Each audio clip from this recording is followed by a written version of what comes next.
Ciencias biológicas. Biología del desarrollo.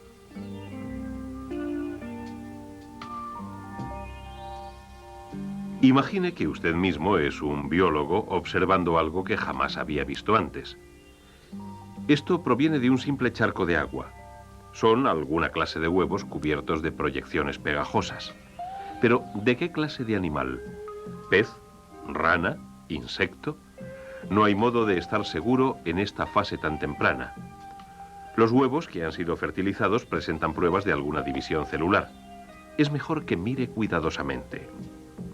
Sí, en uno de los huevos hay dos grandes células colocadas justamente debajo de la clara membrana exterior.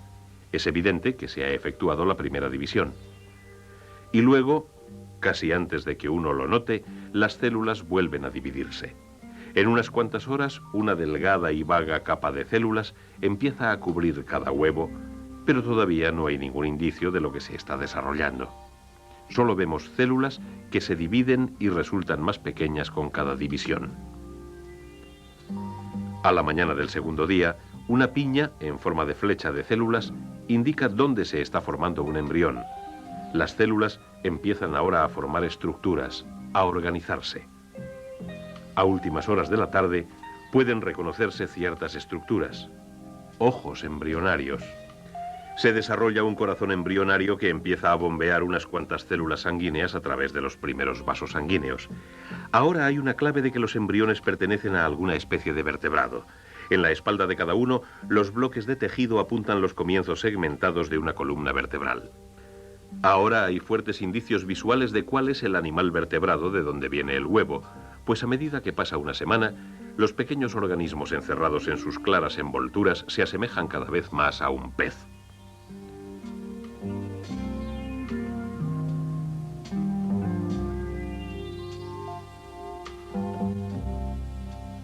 Unos días más y los ojos han desarrollado lentes y pigmento. ¿Están mirando a través del microscopio?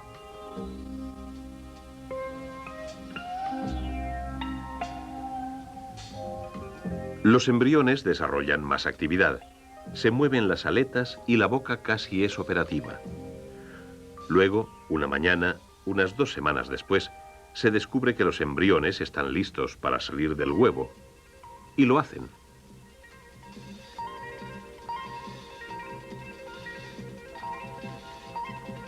Alimentándose de la vida microscópica del agua, los peces se hacen adultos. Y un día se observa una hembra con huevos pegados al abdomen. Una vez fertilizados, los huevos son depositados en las plantas acuáticas. Han seguido un ciclo vital completo. Los primeros estudios de la evolución animal se hicieron de esta manera, observando en la misteriosa secuencia de los acontecimientos cómo una sola célula, el huevo fertilizado, dio lugar a un animal con características de adulto. Estos estudios descriptivos plantearon cuestiones que constituyeron la base de la biología evolucionista. ¿Qué pasa durante la fertilización? ¿Cómo puede dar lugar una sola célula a cientos de tipos diferentes de células, al proceso denominado diferenciación? ¿De qué manera misteriosa están implicados los genes en el desarrollo? A medida que siguen buscando respuestas, los biólogos evolucionistas se apoyan en ciertos tipos de organismos. Organismos como el Xenopus, la rana africana con garras.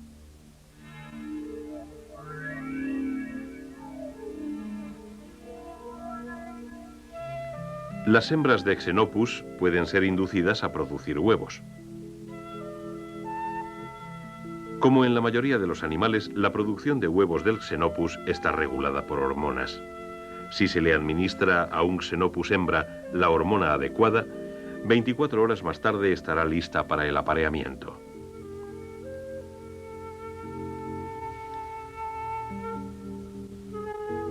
En un medio natural, la fertilización se efectúa externamente.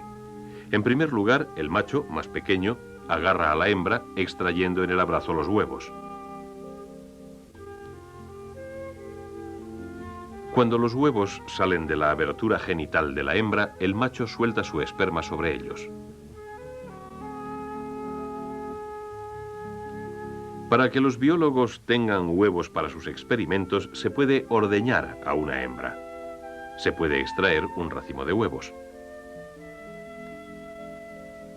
Luego, al mezclar un fragmento de testes con los huevos, se sueltan células de esperma que fertilizan los huevos, copiando en el laboratorio lo que ocurre en la charca. Ahora podemos empezar a averiguar algo de lo que ocurre durante la fertilización. Las células de esperma de Xenopus tienen la forma de sacacorchos y unas cuantas se las arreglan para llegar a las células de los huevos.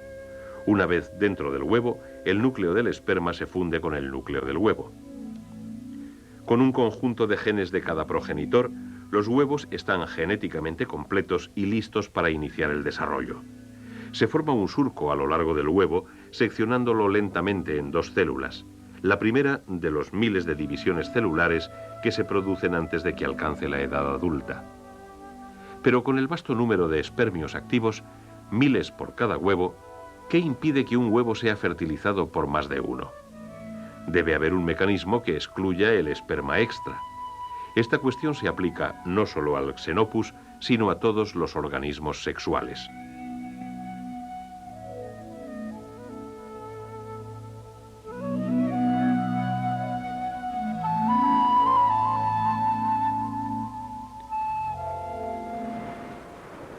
Efectivamente, los acontecimientos involucrados en la fertilización se han estudiado de la manera más amplia en un organismo corriente en las playas de todo el mundo.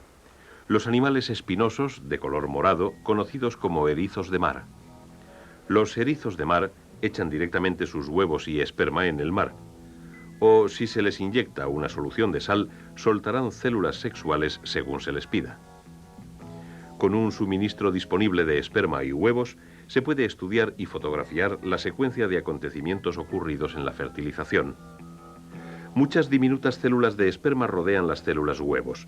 Unos segundos después, un espermio ha penetrado en uno de los huevos. La membrana que recubre la superficie del huevo empieza a expandirse y endurecerse. Esta membrana de fertilización constituye una barrera efectiva para otros espermatozoides. Dado el número de espermios competidores, como sería el caso en el agua del mar, la membrana contribuye a aumentar la posibilidad de que cada huevo sea penetrado y fertilizado por un solo espermio y que no entren las demás células de esperma. Los huevos fertilizados antes de que la membrana de fertilización pueda formarse tienen muchos conjuntos de genes y no consiguen desarrollarse. Un vistazo del microscopio electrónico muestra el lugar de penetración eficaz de un espermio. Los huevos de todas las especies tienen medios, químicos, físicos o ambos, para impedir que sean fertilizados por más de un espermio. Como hemos visto, una vez que el huevo está fertilizado, se divide muchas veces, formando un burujo de células aparentemente similares. Luego, las células empiezan a organizarse, a especializarse, a formar células musculares, nerviosas, sanguíneas. Se transmite toda la información genética, los genes de ambos padres, a estas células especializadas. Consideremos las dos primeras células. ¿Contiene cada una de ellas un conjunto completo de instrucciones genéticas? He aquí uno de los primeros experimentos que arroja luz sobre esta transferencia de material genético durante el desarrollo, utilizando como herramienta un cabello humano. Podemos repetir el experimento con un huevo fertilizado tomado de nuestros colaboradores, una rana Xenopus. Una vez que el huevo experimenta su primer desdoblamiento, utilizamos el pelo para separar las dos células de manera que se independicen. De cada una de estas dos células idénticas se desarrolla un renacuajo idéntico, de mitad de tamaño. Aparentemente, cada una de las células contenía un conjunto completo de instrucciones de desarrollo. Pero a pesar de que todas estas células solo eran una división apartada del huevo original fertilizado, sigue estando presente todo el paquete de información genética en las células a cientos de divisiones del huevo, cuando las células ya no son semejantes, sino que se han especializado. Si es así, en teoría se puede programar un nuevo individuo con cualquier célula, una célula del hígado, del intestino, incluso con una célula epitelial del interior de su mejilla. El primer organismo maduro que permitió este tipo de experimento fue una zanahoria corriente. En las plantas, muchos tejidos especializados tienen la facultad de producir plantas completamente nuevas. Pero la cuestión era esta: ¿podía una célula especializada de la raíz, utilizada únicamente para el transporte de materiales, dar lugar a hojas, tallos y flores? Dicho con otras palabras, ¿podía clonarse una planta completa de zanahoria a base de una célula de raíz? El procedimiento anterior para cultivar células vegetales no logró iniciar la diferenciación en células de raíz. La salida fue un ingrediente clave que iba en su propio recipiente, naturalmente esterilizado, la leche de coco. Cuando se añadió leche de coco al medio de crecimiento de las células de raíz de zanahoria, empezaron a dividirse y perder su carácter especializado. Dado el alimento que necesitaban, las células de raíz empezaron a producir plantas completas de zanahoria con sus muchos tipos diferentes de células. Para clonar una zanahoria se hizo que una célula adulta especializada se comportase como un huevo fertilizado. Pero ¿podía hacerse eso con células animales? Los biólogos del desarrollo creían que sí. Volvieron de nuevo a los renacuajos. Por ejemplo, ¿podría producir un nuevo renacuajo una célula aislada del intestino de un renacuajo trasplantada a un medio adecuado? Aquí el problema estriba en que, a diferencia de las plantas, las células animales pierden muy pronto su capacidad de producir un organismo completo. A pesar de eso, en el núcleo de la célula de intestino se puede observar un programa genético completo para una rana. La cuestión era, si los genes ¿pueden manifestarse? El medio lógico para recibir el núcleo de la célula de intestino, un huevo de Xenopus no fertilizado. En estos delicadísimos experimentos se separa el propio núcleo del huevo. Y ahora viene la parte difícil, sustituirlo por un núcleo arrancado de una célula intestinal del renacuajo. La mayoría de los huevos sometidos a este tratamiento perjudicial murieron, pero ocasionalmente, 1 de cada 100 veces, el trasplante sobrevive y empieza a dividirse. Y sale un renacuajo. Parece que en el medio del huevo, el núcleo de la célula intestinal fue capaz de organizar el citoplasma ovular e iniciar un programa de desarrollo para un nuevo renacuajo. Pruebas evidentes de que las células diferenciadas contienen una dotación completa de información genética. Sin embargo, una célula muscular, por ejemplo, lleva una vida muy distinta de una célula de piel, pongamos por caso. ¿Cómo es posible si ambas tienen los mismos genes? ¿Es que en las células especializadas solo operan ciertos genes mientras otros permanecen inactivos? Si es así, ¿cómo se activan y desactivan los genes durante el desarrollo de un adulto a partir de un huevo fertilizado? Por tomar un ejemplo conocido, ¿qué es lo que desencadena el cambio dramático de un renacuajo a rana? Los biólogos sospechaban que la tiroides del renacuajo era la clave. Para comprobar la teoría, separaron el tiroides de varios renacuajos jóvenes. Al repetir los experimentos, nuestros renacuajos sin tiroides siguen creciendo y creciendo y creciendo, pero nunca se convierten en ranas adultas. Los biólogos evolucionistas han descubierto que una hormona producida por células del tiroides es el factor que desencadena la metamorfosis. Y como prueba dramática de este hecho, si añadimos esta hormona, tiroxina, a su agua, cambian gradualmente nuestros renacuajos gigantes hasta convertirse en ranas normales. Durante muchos años se ha sabido que las hormonas causan la metamorfosis. Pero a los biólogos evolucionistas les gustaría saber cómo producen las hormonas sus efectos. ¿Es una hormona una especie de clave química que activa y desactiva los genes del desarrollo? Para responder a esta pregunta hemos sometido a experimentación a los mismos genes.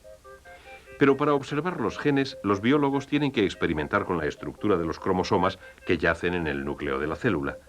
Es una tarea difícil en la mayoría de los animales y plantas, puesto que los cromosomas son sumamente diminutos.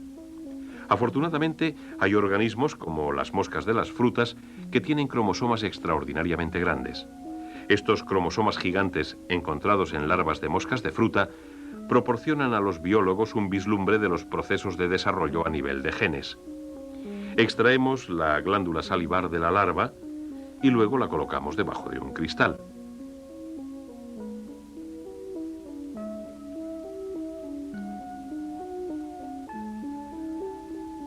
Esto libera a los cromosomas gigantes de sus núcleos.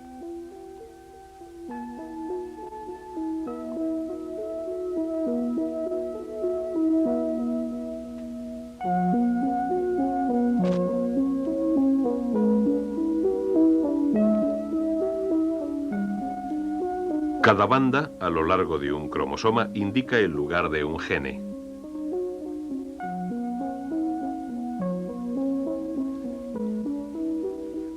Utilizando un tinte especial, podemos ver que las bandas se expanden o inflan. La pregunta a la que deben responder los biólogos es esta: ¿qué significan las expansiones del cromosoma? ¿Tenían algo que ver con el desarrollo? Pronto se puso de manifiesto que las expansiones identificaban a genes que eran activos enviando sus mensajes químicos. Como estos genes son de la glándula salivar, deben estar dirigiendo la actividad de esta glándula, mientras los de al lado están quietos. Es evidente que su trabajo no consiste en dirigir la actividad de la glándula salivar. Un descubrimiento importante fue el de que los patrones de expansiones de un cromosoma cambiaban durante el desarrollo de la larva. En una primera fase larvaria, el patrón de expansiones puede ser como este, y en una fase posterior como este. Luego, justo antes del estado de ninfa, como este. Los genes expandidos están programando productos para construir el capullo ninfal. Gracias a los cromosomas gigantes de la mosca de la fruta, hemos podido ver el eslabón entre genes y ciertos procesos de desarrollo, e incluso tener una idea de lo que incita a los genes a ser activos en el tiempo justo. La respuesta parece ser, una vez más, las hormonas.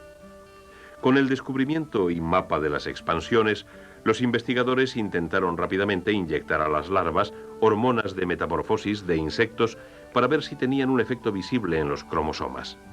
Lo tuvieron. Ante la presencia de la hormona, los genes relacionados con el estado de ninfa se expandieron, estableciendo una clara conexión entre hormona y gene. El descubrimiento del lazo entre hormonas y genes en las larvas de mosca de fruta supuso un pequeño paso para entender cómo se controla el desarrollo en todos los organismos, pero la biología del desarrollo avanza a pequeños pasos.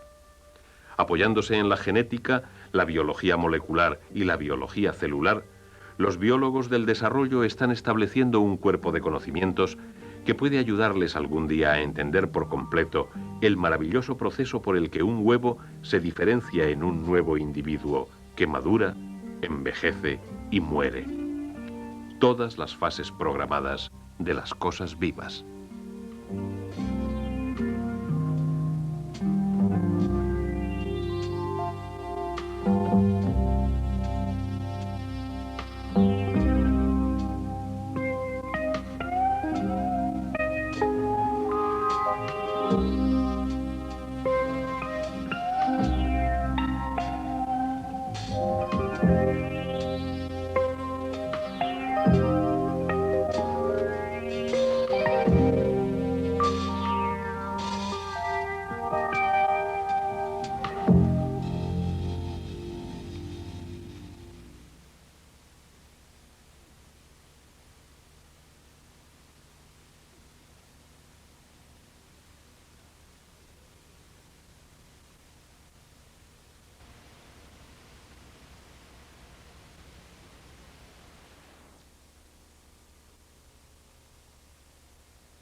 Ciencias biológicas, biología genética.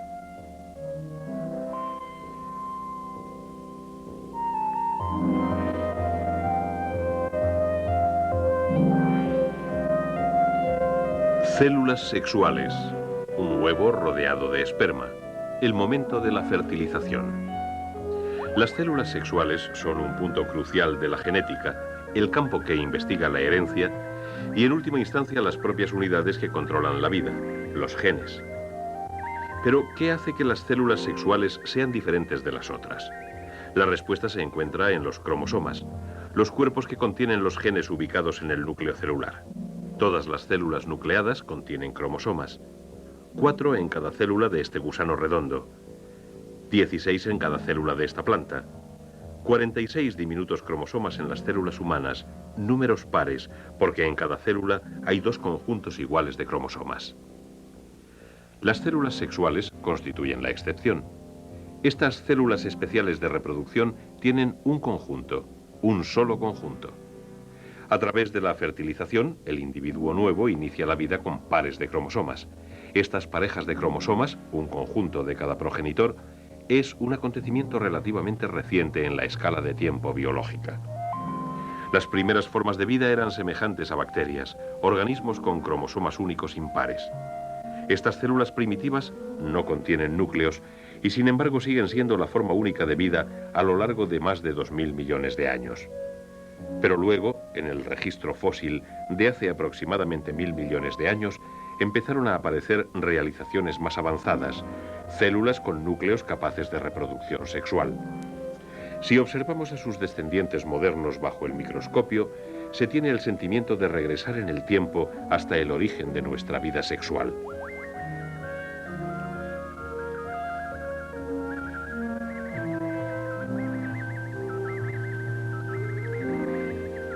Estas células energéticas, los animalitos saltarines descritos por primera vez por Leeuwenhoek hace más de 300 años, se reproducen asexualmente. Se han propagado durante miles de generaciones, copiando sencillamente sus programas genéticos y dividiéndose. La descendencia son clones genéticos, copias idénticas. Luego, generalmente de forma inesperada, 2 células establecen contacto. Durante unos minutos se sienten juntas en unión sexual.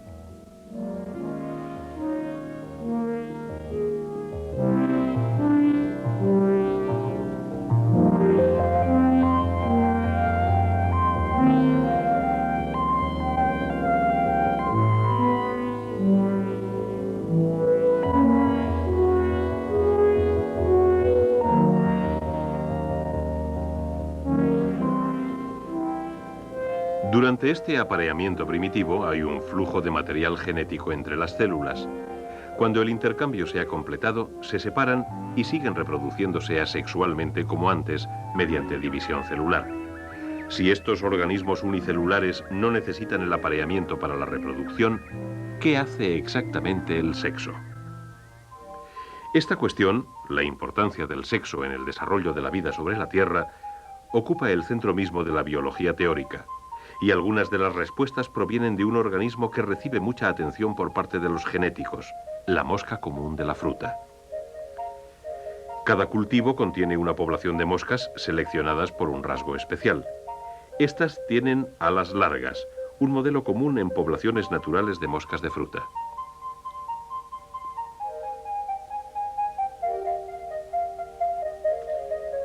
Esta población tiene alas cortas.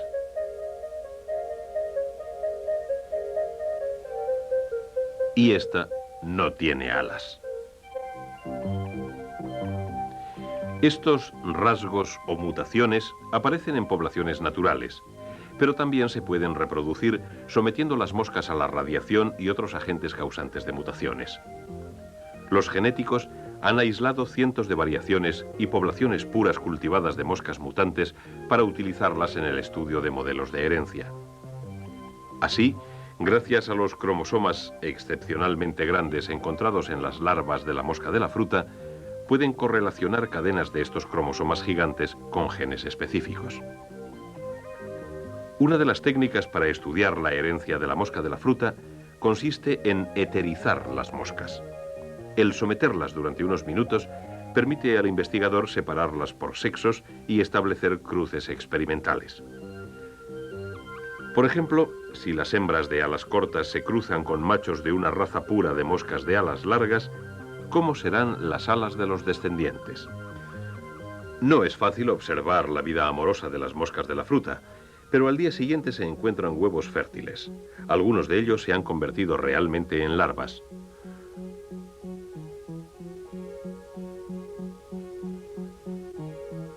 Una semana después, las larvas se han convertido en ninfas y las moscas adultas se desarrollan dentro de sus cápsulas ninfales.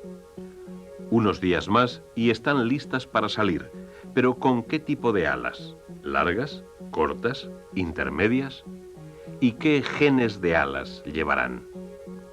Recuerden que en los organismos sexuales los cromosomas se dan en pares. Y he aquí los genes que gobiernan la longitud de las alas. Estas moscas puras de alas largas tienen genes de largo en ambos cromosomas. Las moscas de alas cortas tienen genes de corto. En los machos de alas largas, cada esperma tendrá un cromosoma que lleva un programa genético de alas largas. Cada hembra producirá huevos que llevan genes de alas cortas. Cada descendiente recibe un cromosoma que lleva un gene para largo y otro para corto. Serán combinaciones genéticas diferentes a las de sus padres. Pero, ¿qué clase de alas saldrá de conjuntos opuestos de instrucciones genéticas? Cuando salen los adultos y se despliegan sus alas, todos tienen alas largas, exactamente igual que sus progenitores. No hay moscas de alas cortas ni ninguna con alas intermedias. En cierto modo, durante el desarrollo, los genes de alas largas dominaron a los de las cortas. ¿Qué pasa en la segunda generación? 2 semanas después del apareamiento, salen las nuevas moscas y aproximadamente una cuarta parte de los descendientes tienen alas cortas. Apareció un rasgo que estuvo oculto durante una generación. Este tipo de variación oculta no está limitada al laboratorio. En la naturaleza, los rasgos ocultos surgen siempre en los organismos sexuales. El albinismo, la falta de pigmento de color, es un ejemplo muy visible de esta variación oculta. Pocos albinos llegan a ranas maduras capaces de aparearse, pero el rasgo persiste en muchas poblaciones de ranas. Nuestras moscas de la primera generación, que llevan ambos genes de alas, el dominante y el recesivo, muestran la razón. Cuando sus cromosomas por pares se parcelan para hacer 6 células, la mitad lleva genes de largo y la otra mitad genes de corto. Al rellenar la tabla con todas las fertilizaciones posibles, se producen 3 tipos de moscas genéticamente diferentes. Pero ¿cómo serán? Como el largo es dominante, la proporción esperada es de 3 largos por 1 corto. 3:1, casi la proporción entre alas largas y cortas vista en nuestros grupos de moscas de segunda generación. Y 2 de cada 3 de estas moscas de alas largas llevan un programa genético oculto para alas cortas.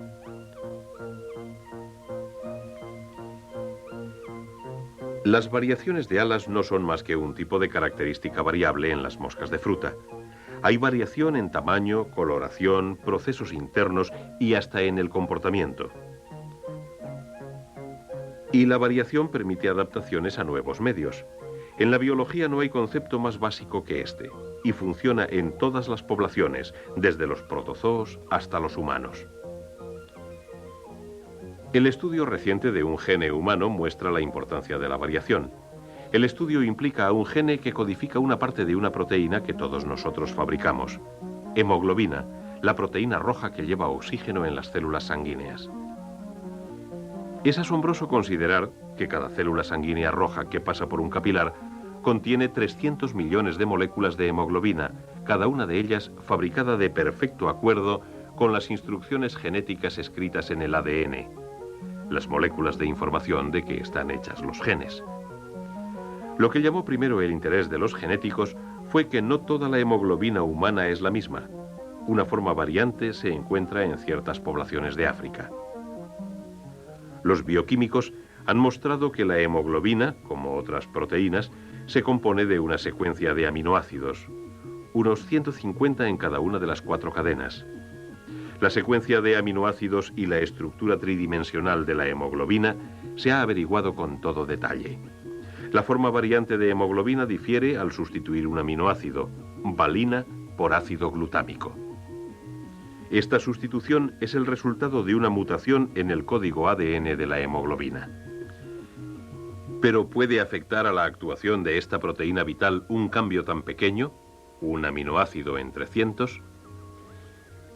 Heredar el gene variante de un padre y un gene normal de hemoglobina de otro produce células sanguíneas que funcionan normalmente, a menos que carezcan seriamente de oxígeno.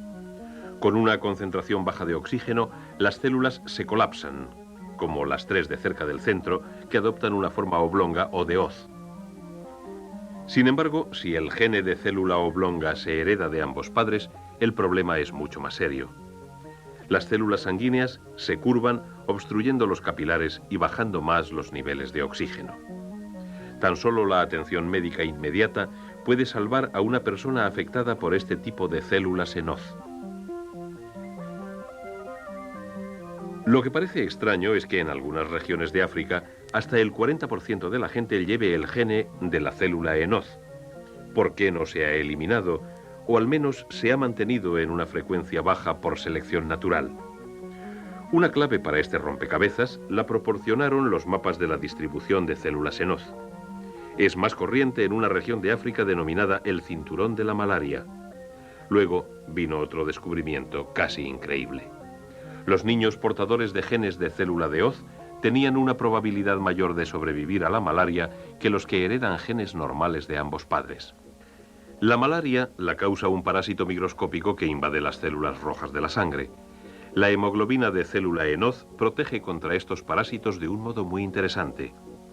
Primero, la célula invadida por el parásito desarrolla pequeñas protuberancias en su superficie. Estas actúan como frenos, haciendo que la célula infectada pase más despacio por los capilares. Al perder más oxígeno que las células no infectadas, se curva y esto mata o impide a su vez el parásito. La historia de la hemoglobina une muchos elementos de la genética moderna. Podemos imaginar cómo pueden derivarse nuevos genes de los ya existentes mediante mutaciones en el código ADN. Asimismo, cómo la selección ajusta la composición genética de una población, manteniéndola a tono con su medio ambiente. La investigación de la célula en hoz y otras como ella supuso una revolución en la genética. En esta nueva biología, los genes se aíslan y su ADN se analiza con una variedad cada vez mayor de técnicas. Centrándonos en el ADN, los genéticos han alcanzado un objetivo increíble: la síntesis de nuevos genes. La mayor parte de esta investigación está encaminada a entender cómo trabajan los genes, a indagar empíricamente la naturaleza de la vida. Pero los genéticos aprenden también a utilizar los genes para hacer productos, proceso denominado ingeniería genética. Empalmar genes fabricados en microbios es uno de los primeros pasos de un programa de ingeniería genética.